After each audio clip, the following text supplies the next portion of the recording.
Hello students, today we will discuss about metamorphosis in insect. Metamorphosis का मतलब क्या होता है? इसको हम बोलते हैं हिंदी में कायांतरण।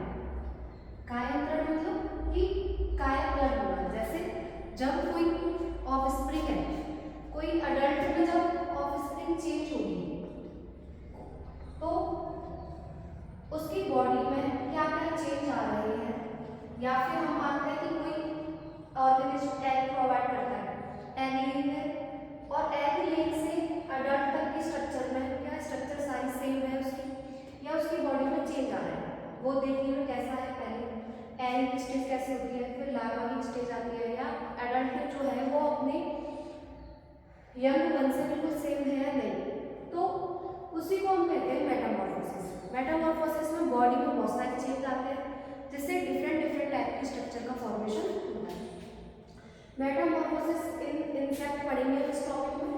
तो इंसेक्ट के अंदर डिफरेंट डिफरेंट टाइप के मेटामॉर्फोसिस पाई जाती है।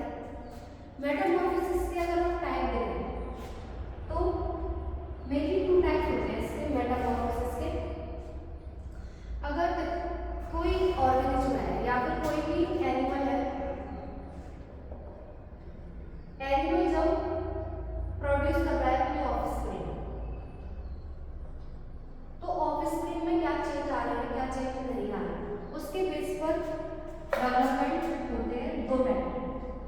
कोई भी ऑर्गेनिज्म उसमें 2 टाइप का डेवलपमेंट पाया जाता है, या तो वो होता है डायरेक्ट डेवलपमेंट या वो होता है इनडायरेक्ट डेवलपमेंट। अगर किसी ऑर्गेनिज्म में डायरेक्टली ऑफस्प्रिंग से सेम है, स्ट्रक्चर सेम होती है, तब उसको बोलते हैं डायरेक्ट डेवलपमेंट। जब एग प्रोवाइड कर रहा है कोई ऑफस्प्रिंग, फिर उससे लार्वा का फॉर्मेशन हो रहा है, लार्वा प्यूपा में चेंज हो रहा है, प्यूपा से फिर अडल्ट का फॉर्मेशन हो रहा है, तो उसको हम बोलते हैं इनडायरेक्ट डेवलपमेंट। देखो कोई है जैसे बटरफ्लाई होती है, तो बटरफ्लाई एग प्रोवाइड करती है, एग से फिर लार्वा स्टेज आती है, लार्वा स्टेज से आके प्यूपा स्टेज बनती है, प्यूपा से फिर अडल्ट बनता है, जो बिल्कुल डिफरेंट होता है एग से। तो इस टाइप के डेवलपमेंट को हम बोलते हैं इनडायरेक्ट डेवलपमेंट। बट जब ऑफस्प्रिंग एग देने के बाद बिल्कुल सेम अपने पेरेंट्स की तरह यंग एडल्ट की तरह लगता है, तो उसको हम बोलते हैं डायरेक्ट डेवलपमेंट। डायरेक्ट डेवलपमेंट का एक एग्जाम्पल हम देखते हैं। मोस्टली बुक्स में देखा होगा, एक छोटा सा इंसेक्ट होता है जिसको हम बोलते हैं सिल्वर फिश। फिश नहीं होती, वो ऑर्थोपोडा का ही मेंबर है, गोल्ड सिल्वर कलर का होता है, तो उसको हम लेपिस्मा भी बोलते हैं। लेपिस्मा में क्या होता है, ये जैसे उसका अडल्ट के स्ट्रक्चर में बना हो, ये इसका अडल्ट है,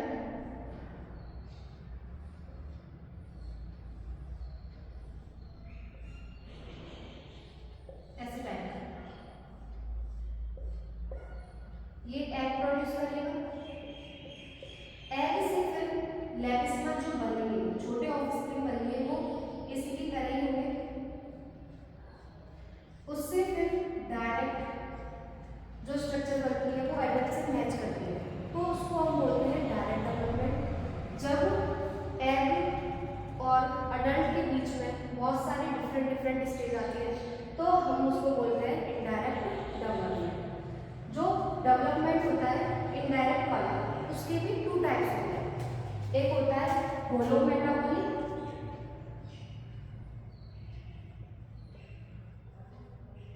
डेवलपमेंट, एक होता है हेमी मेटाबॉलिक डेवलपमेंट। एक बार मैं रिपीट कर देती हूँ क्या क्या है। मेटामॉर्फोसिस का मतलब होता है कि क्या क्या स्ट्रक्चर में चेंज आ रही है जब वो अपने एडल्ट में बन रहे, तो उसी को हम एक तरीके से बोलते हैं डेवलपमेंट। अगर कोई ऑफस्प्रिंग है, वो जब डेवलपमेंट कर रहा है, सेम वो अपने एडल्ट की तरह लगता है, तो उसको बोलते हैं डायरेक्ट डेवलपमेंट। डायरेक्ट डेवलपमेंट पाया जाता है लेपिस्मा। लेपिस्मा नॉर्मली हम इसको सिल्वर फिश भी बोलते हैं, नॉर्मली बुक में पाई जाती है वाइट कलर की। तो ये जैसे लेपिस्मा है, इसने अडल्ट एग दी, एग से छोटे लेपिस्मा है, ये बेबी लेपिस्मा, वो शेप एंड स्ट्रक्चर में इसकी सिमिलर है, और जब ये अडल्ट में चेंज होंगे तो सेम लगेंगे, तो ये डायरेक्ट डेवलपमेंट का एग्जाम्पल होता है।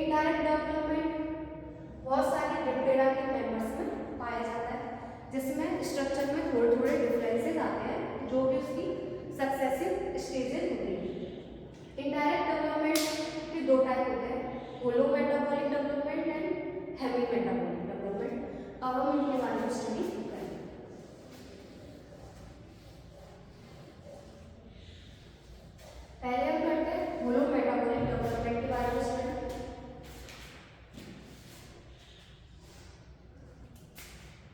पहले हम करते हैं हेमी मेटाबॉलिक डेवलपमेंट। हेमी का मतलब होता है हाफ और मेटाबॉलिक का मतलब मेटामॉर्फोसिस।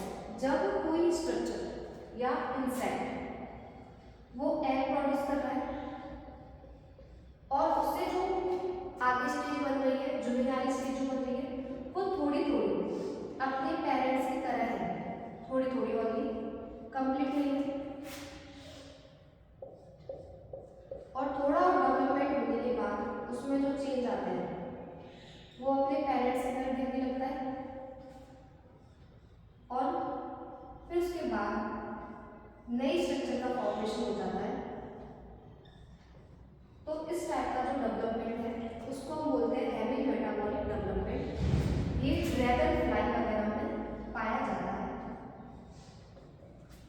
इसमें जो एडल्ट है और ऑफस्प्रिंग में ये चीजें आ रही है कि देखने में पहले से ही थोड़ा थोड़ा सिमिलर है, बट कंप्लीट सिमिलर नहीं है। अगर ये कंप्लीट ही सिमिलर होते तो ये डायरेक्ट डेवलपमेंट के अंदर आते। ये इनडायरेक्ट डेवलपमेंट के हेमी मेटाबॉलिक का एग्जाम्पल है। हेमी का मतलब हाफ होता है, पेरेंट्स के साथ मैच कर रहे हैं बट कंप्लीट नहीं। जैसे इसमें अभी विंग्स का फॉर्मेशन नहीं हुआ, इनमें विंग्स का फॉर्मेशन हो गया है, तो ये हेमी मेटाबॉलिक डेवलपमेंट का एग्जाम्पल है। दूसरा डेवलपमेंट होता है होलो मेटाबॉलिक डेवलपमेंट।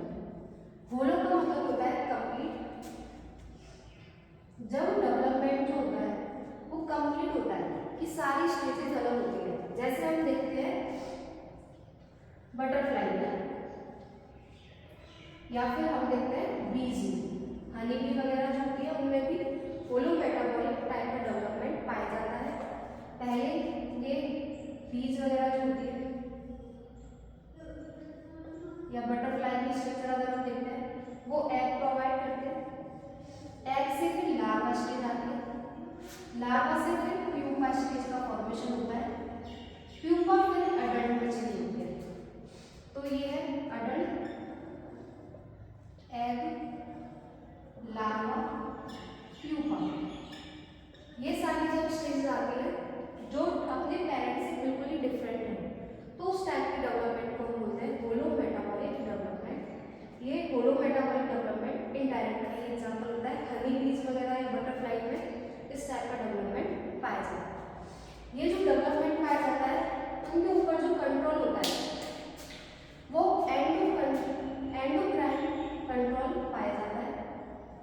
एंडोक्राइन का मतलब होता है हमारी बॉडी में दो टाइप की ग्लैंड्स पाई जाती है। कुछ होती है एक्सोक्राइन ग्लैंड, कुछ होती है एंडोक्राइन ग्लैंड। ऐसी ग्लैंड जो अपना मटेरियल डायरेक्ट ब्लड में सीक्रेट करती है उनको बोलते हैं एंडोक्राइन ग्लैंड। एंडोक्राइन ग्लैंड अपना जो उनका मटेरियल होता है उसको हम बोलते हैं हार्मोन। हार्मोन के थ्रू कंट्रोल होता है इंसेक्ट के अंदर।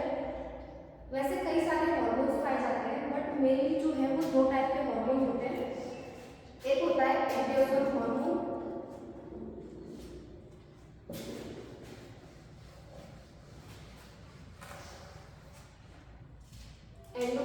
Endocrine control. एक हार्मोन का नेम है एंडोक्राइन हार्मोन। ये जो हार्मोन है वो प्रोथोरेसिक ग्लैंड रिलीज करती है और ये प्रमोट करता है मेटामॉर्फोसिस को। अगर इसकी कमी हो जाती है तो मेटामॉर्फोसिस ढंग से नहीं हो पाता। एक और हार्मोन होता है जिसको हम बोलते हैं जुवेनाइल हार्मोन। जुवेनाइल हार्मोन इनके ब्रेन के पास एक स्पेस होता है कॉर्पोरा एलोटा, वहां से रिलीज होता है ये जुवेनाइल हार्मोन और ये क्या करता है, ये कंट्रोल करता है, कंट्रोल करेगा कि ये अडल्ट में चेंज ना हो। तो ये स्टिमुलेट ना, ये हार्मोन को स्टिमुलेट करता है, ये हार्मोन को स्टिमुलेट ना करके उसको इनहिबिट करता है। जुवेनाइल हार्मोन की वजह से जुवेनाइल वाले या छोटे कैरेक्टर जो होते हैं छोटे ऑफस्प्रिंग में वो सारे कंट्रोल रहते हैं। तो ये तो प्रमोट करेगा और ये उसको